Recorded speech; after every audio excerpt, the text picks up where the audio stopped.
বলতে চাই, আজকের এই সমাবেশ থেকে বলতে চাই,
যে সরকার ক্ষমতা ছিল সেই সরকার ক্ষমতা মারার বড় কিছু লাগবে না, সবাই অবগত আছেন।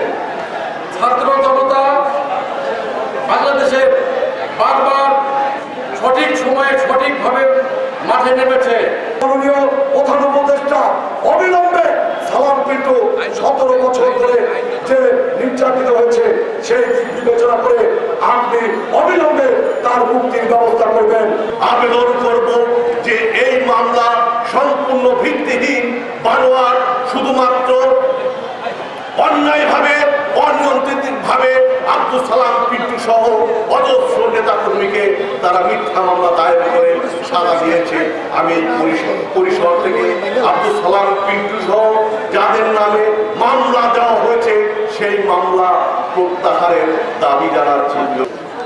আপনারা সবাই জানেন, আমি হয়তো একটু বেশি জানি, কারণ আমার সাথে তার রাজনৈতিক জীবন দীর্ঘদিনে 1969 সালের গণ অভ্যুত্থানে আমরা সক্রিয় কর্মী ছিলাম।